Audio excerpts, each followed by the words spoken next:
just make a little video on Bot Free Group at the moment. What for? Oh, just for social media. No, I don't want it done, thanks. Oh, I'm doing it. Well, it's our company and I'm asking you not to do it. Well, I can see it from the road, so... Yeah, well, can you not film, please? Well, I will, but I'll also... Call the police, because you're not... Call the police for someone with a camera? Well, yeah, because you've done it to them over there. Yes. And I got my drone as well, so we'll be sending the drone over to get some drone footage, so... You're not doing it? If you're doing 911, not saying 999, 101, sorry. 999. 999? Yeah, what are you going to report? A man with... Please. Oh, let me hear this. Man with a camera. Please. It's harassment. You've come out and harassed me, I'm not harassing you. Hi there, and there's just on the industrial estate in Louth, and there's a strange chap walking around filming businesses and says he's sending drones up and taking footage and just, well, being pretty nosy. The employee dials 911 the moment they spot the auditor, calling him weird for photographing storefronts. But here's the reality. The auditor is upfront about his intentions and isn't hiding a thing. Curiosity isn't a crime, and labeling someone nosy doesn't change that. Public photography is completely legal. Yet, a knee-jerk reaction wastes police resources simply because someone disapproves. And when officers arrive, instead of clarifying the law, they make it worse, siding with feelings over facts and even threatening the auditor with baseless charges. This isn't just a misunderstanding. It's a troubling mix of ignorance of civil rights and an overzealous show of power, at the expense of legal principle. We've been called about somebody matching your description. Absolutely, yeah, I give him the video. I'm stood there when he called you. I think it's this one that called you, wasn't it? So what's the crack? What's going on? Just doing a bit of videoing today. Sorry? Just doing a bit of videoing today. Okay, what's the purpose of the video? My purpose, really. No. What's the purpose of the video? Sorry? No. My purpose, really. Thank you. What is the purpose of the video? Do I have to answer that question? Well, yeah, because it may be that you're breaking the law by if you... Doing what? What law do you think I've broken? Well, we'll start with GDPR rules. Okay, that's nothing to do with the police. Is it? Is it not? No. And it isn't anyway, because I'm in public, I can film anything I can see in public, can't I? Yeah, you can film in public, but if you're overflying private premises and videoing stuff that's on there, then that becomes a little bit of an issue. No, incorrect, officer, I'm sorry, you're incorrect. The officer even throws out an outlandish claim that the auditor has breached GDPR. The auditor shuts that down immediately. GDPR governs how companies handle personal data. It has nothing to do with private individuals taking photos in public. Yet, despite this black and white distinction, some officers misuse GDPR as a catch-all excuse to stop lawful photography. Instead of citing actual statutes, this officer leans on legal buzzwords he clearly doesn't understand, an attempt to dress up an intervention that has no legal footing. The aeroplane, hot air balloon, glider goes over, they're not allowed to video, is that what you're saying? Well, aeroplanes won't be able to pick up as much detail as a drone over the flight in some specific premises. Small aeroplanes. What is the purpose behind? What interest do you have in filming? It's fine. I like industrial estates. I'll go to industrial estates making videos of companies I find interesting. Are you recording? No. It's flashing. There's a green light flashing. Yes, it is. Is that recording? Flashing red, then I'll be recording. Right, okay. The green is not recording, so right. What law is Because we don't know, you see, so we don't know that. So, but if you are not recording, that's fine. But you would have, one of your procedures you would have broke if you hadn't told me that. Why is that? Because you have to inform me. As well, you mentioned GDPR. I can film anything I want in public. You've just come back. No, not you. No, you're filming it as a company. You're an officer working for the law. You have to, by GDPR rules, you have to tell me. Like the sign on the gate there saying the filming. Instead of acknowledging the mistake, the officer doubles down, I can film whatever I like in public. It's a clear attempt to trap the auditor, but the move backfires. Calmly, the auditor reminds him that private citizens and police don't play by the same rules. Officers using body-worn cameras are legally required to inform people they're being recorded. That exchange exposes a glaring double standard. Some officers challenge everyday photography while sidestepping their own obligations for transparency and accountability. Works that way? Okay. So, what are we going to do about you filming? Because it's clearly causing annoyance to people. That's not my problem. I'm in the public area filming. I'm not annoying anybody. They're annoying me, to be honest. They're actually annoying me. Called the police. And they're annoying me. They come out and annoy me. He did. They annoyed me. I don't report them because I thought, well, just go back to work and leave me to it. So if you think they're breaking any laws, then please quote the laws I'm breaking. Because I'm not breaking any law here. When an employee spots the auditor filming storefronts, panic kicks in. They dial 911, branding him weird for doing something perfectly legal, taking photos in public. The auditor isn't hiding, he's upfront about his intentions. Curiosity isn't a crime. Yet one person's discomfort triggers an unnecessary police response. What happens next is worse. Officers arrive and trade law for feelings, threatening the auditor with charges that don't exist. One even tosses out a wild claim, "You've breached GDPR." The auditor calmly corrects him. GDPR governs how companies handle private data, not what a passerby photographs on a public sidewalk. Instead of admitting the blunder, the officer doubles down, "I can film whatever I want in public." It's meant as a gotcha, but it backfires immediately. The auditor points out the truth. Private citizens aren't bound by GDPR, but officers using body cameras are. They're required to inform people they're being recorded. That exchange reveals a bigger problem, a double standard. Officers quick to police lawful photography often sidestep their own obligations for transparency and accountability. Instead of citing real statutes, they lean on legal buzzwords they barely understand, hoping to justify an unfounded intervention. This case isn't about a broken law. It's about broken policing. Being annoyed doesn't make something illegal. Feelings aren't law. True policing respects rights first, not after the fact. And anyone in uniform should know better than to blur that line.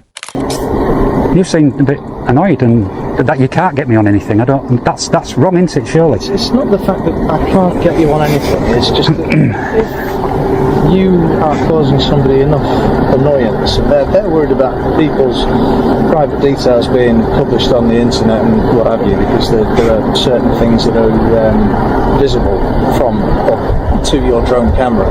Yeah. And they are rightly concerned that those will be published on the internet. Absolutely, can be concerned. Put them inside. Because anybody, I can go on that public path and fly my drone. I could have done it secretly. I let them know what I'm doing. Okay, but from their point of view, yeah, can you see why it would cause an annoyance if you are entirely in the right and you are exercising your right as a person to do something that they don't want you to do? Yeah. And you refuse to stop when you've been asked, even though it's their premises that are affected by your actions. Well, they said there, we're highly secret, blah, blah, blah. They're a fragrance company. I'm like, highly secret fragrances? Really? You know, people really build themselves up to be bigger than they are, just to try to stop people exercising their God-given right, legal rights in this country. Legal rights in this country to video anything I can see from a public place. Too many businesses behave as if their internal rules override the law, telling people they can't film on public sidewalks when nothing prohibits it. Security guards, managers, and staff throw around buzzwords like GDPR, privacy laws, or company policy, as if those magically transform into enforceable statutes. The reality? It's about control, not legal authority. Anyone can legally photograph in public, yet instead of acknowledging that, employees often escalate, threatening police intervention and wasting law enforcement resources over behavior that isn't even criminal. By exposing this overreach, the auditor shines a light on a bigger issue. Private entities pretending they hold powers the law never gave them, hoping to intimidate curious citizens rather than respecting their rights. I can video anything I can see from public place. Does it not then become an issue because you can't see it from a public place because your drone is going into a private place to take these images? It's flying over in the airspace which is controlled by the Civil Aviation Authority, and I obey all the laws for flying my drone. Civil Aviation Authority, there's no restrictions flying in this area, on this estate, wherever, so I can fly my drone free will all over this place. I feel you're annoyed. I don't understand. You're not the feelings police. You've got to remember this. You're not the feelings police. You're here to feel. I'm not the feelings police. I just find it incomprehensible that But you're like him. It's not up to you to understand what I'm here to do. It's not up to you to understand that, is it? If I'm here and not breaking any law, then basically you need to just walk away and let them know he's not breaking any law. It gets worse. The auditor actually has to ask the officer to leave, something that should never be necessary. If there's no crime, an officer's job is to disengage. Yet this one lingers, not out of duty, but out of irritation. Instead of stepping away professionally, he stays, revealing the truth. His issue isn't the law, it's the auditor himself. This is policing driven by ego, not justice. Officers aren't supposed to enforce feelings or personal comfort. Their role is to uphold rights, not hover to assert authority because someone rubbed them the wrong way. When law enforcement starts treating emotions as grounds for action, everyone's freedom takes a hit. A delivery is out in the yard waiting to be picked up, and people's, their clients' details, addresses, and what have you are on display. Tell me this, officer. Do they have the right to tell me to stop videoing? I think they've probably got the right to stop you from overflying their premises. No, you're wrong. You're wrong. You're incorrect. I think they probably do. I think you're incorrect. If you look at contracts when you buy a house, the property you own, and you also own the airspace above it. It doesn't stop at the roof of the house. Maybe you do. That's all a bit grey, but... So if you're overflying their property, then that does become a point where... Right. Can you hear in the sky? Sorry? Can you hear in the sky? There's an airplane flying over. Yes, there is. So has he asked him if he can fly over his property? Just as the officer doubles down with shaky reasoning, a passing plane cuts through the silence.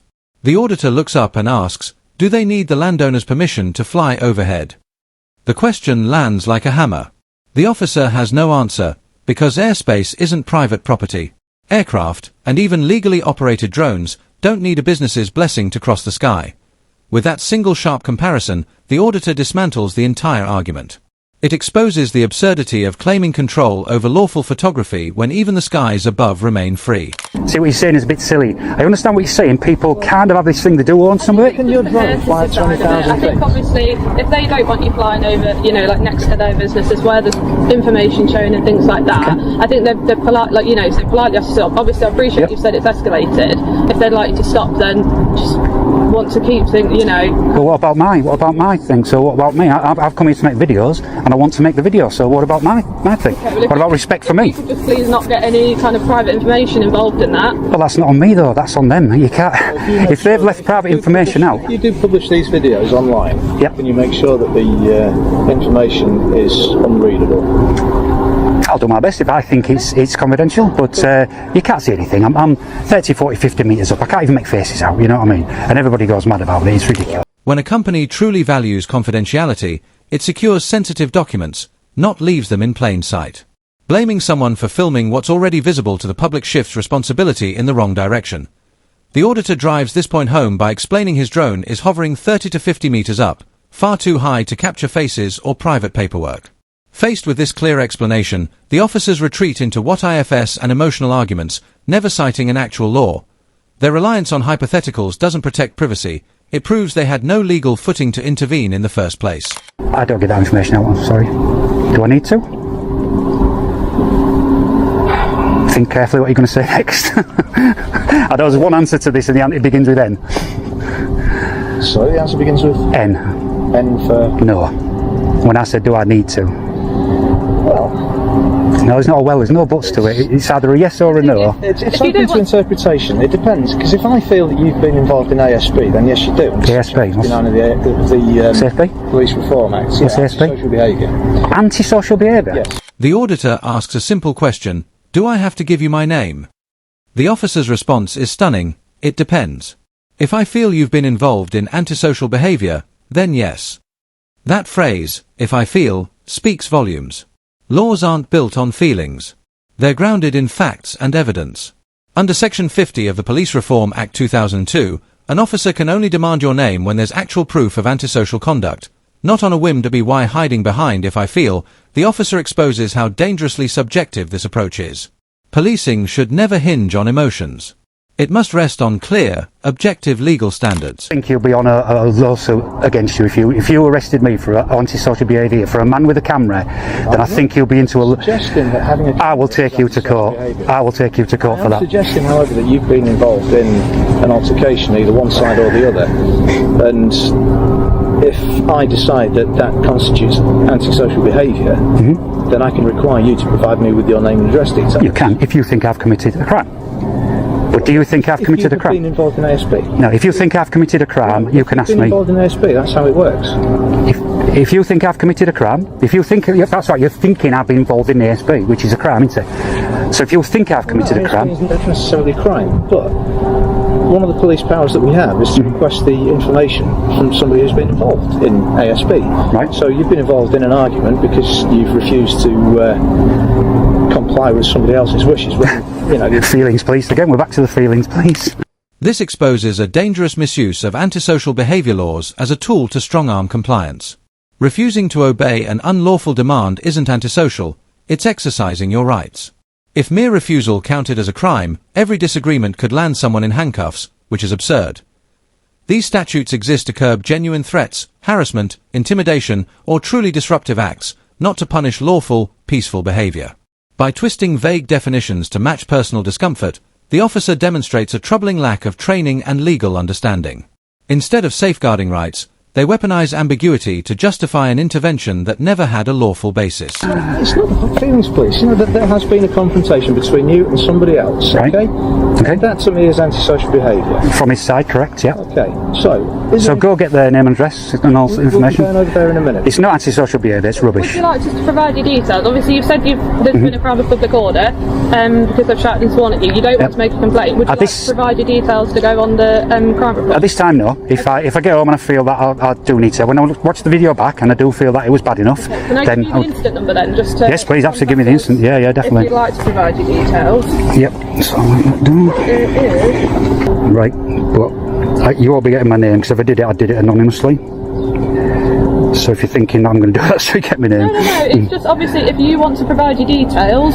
What's the date Is today? there any particular reason you won't provide your details? Yes, one massive one. What's that? I don't want to. What would it gain by withholding your details? What would it gain? Now, okay. Lose you to command? Right, so let me just reverse that back. So what it would gain for you if I provide my details, that goes straight. Spoken to. It goes, doesn't matter though, does it? It goes straight on your intel. You put this description, my name, all my details on your intel. I don't want to be on your intel. So, Doing nothing wrong. What's the harm? no, you can't use that. No. I have. That's a question. I'm not using it. I'm asking you a Well, question. yeah. Well, you can't say if you're doing nothing wrong, why don't you give your name? That's just rubbish, isn't it? I don't have to give my name, do I? And I don't want to. It's as simple as That's that. fine, you don't want to. But what would be the harm? I've just told you, it'll go on your intel. So it'll go against the incident. It'll go on your intel. I don't want to be on your systems, thank you. Exactly what I say about the. This moment exposes another troubling tactic: officers fishing for personal details when no crime has been committed. They present it as harmless, but in reality, it's about feeding police databases with data from innocent people. Without a legal basis, there's zero obligation to comply. By challenging this practice, the auditor makes it clear, it's not about preventing crime, it's about controlling individuals. True professional policing respects privacy. Covert data collection erodes trust and undermines rights. You get into trouble, somebody beats you up for the things that you're doing and you won't stop and they ask you to, you get beaten up and then we come across you. How do we know who you are? Might help us. Well, I think when you come, I'll give you my name then. What? We don't know. You don't want to give it. Well, I would if I got beaten up and I'm going to take them to court ready to or get you guys to do something about it, then I wouldn't. Anything else we can help with? Not for me, no. I don't know if you want to speak to these guys, but Have a chat with them over there and obviously absolutely. things as well. Yeah, no problem. Okay. Very much indeed All right. for your time. Thank you. Cheers. It's a walk of shame. It ends not because the first officer admits fault, but only when a colleague steps in to shut it down. That says everything. This wasn't law enforcement, it was law misunderstood. From misusing GDPR to fishing for personal details and twisting antisocial behavior rules, the officer leaned on emotion and authority, not legal grounds. The auditor broke no laws. Yet the officer kept pushing, stretching vague definitions to justify needless escalation. This is exactly why recording police encounters matters. Without that camera, overreach goes unchecked. That's it for today's breakdown. If you found this analysis useful, hit like, drop a comment, and subscribe for more independent coverage and show some support. Thanks for tuning.